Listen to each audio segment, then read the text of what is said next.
Bir kuni do'konda yangi mollar keldi. Ertalab saharda turib, o'sha yangi mollarini men rastaga teryapman deydi.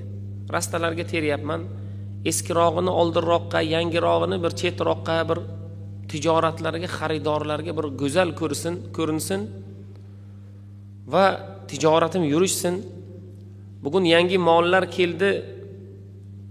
Bizdan odamlar ko'proq xarid qilsin degan niyatda men oyoq kiyimlarini rastaga teryapman deydi. Do'konni oynasidan qarasam, do'kondan tashqarida bir yigit, ana boshini ko'ryapman, mana shu joyini ko'ryapman deydi. Do'konning derazasidan oyoq kiyimlarga termulib turibdi. Va men unga qarab, bu yoqqa keling dedim. U yo'q dedi. Men o'zim ko'chaga chiqdimda uni do'konimga taklif qildim. Ertalab sahar men rastalarni teryapman va o'shanda qaradimki, u yigitcha qo'ltiq tayoqda bir shimini, bir oyog'i osilib turibdi. Ya'ni bir oyog'i yo'q ekan. Uni do'konga taklif qildim. Taklif qilgandan keyin u aytdiki, "Meni pulim yo'q. Men oyoq kiyim sota olmayman, shunchaki ko'ryapman" dedi.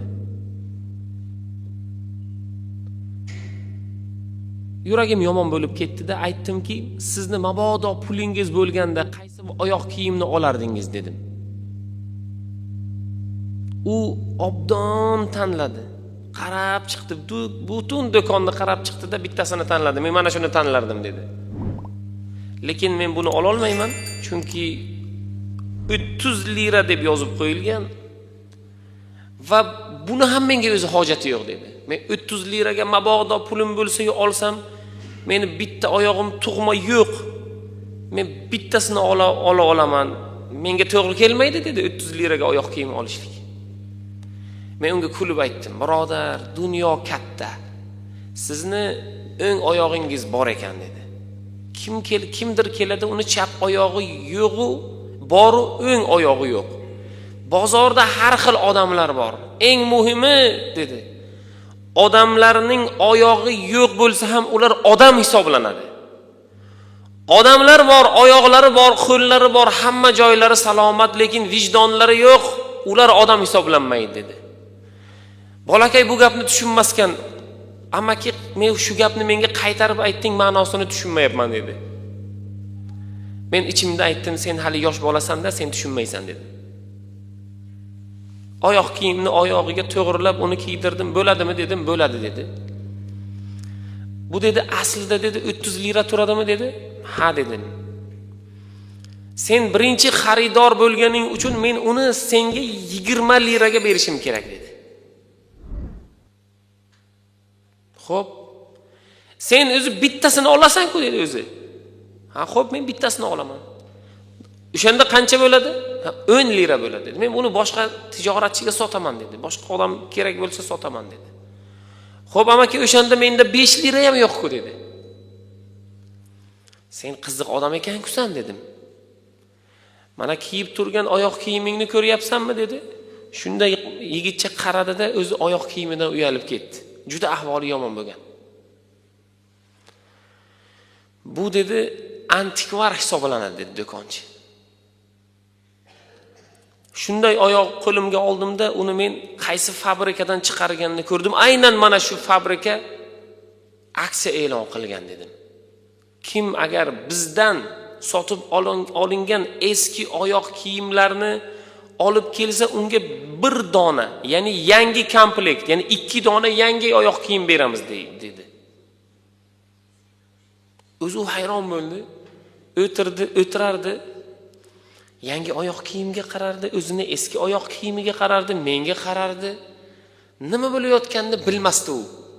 Xuddinki ertak aytib beryaptimi bir kishi yoki u tush ko'ryaptimi, nima holat bo'lyapti bilmadi.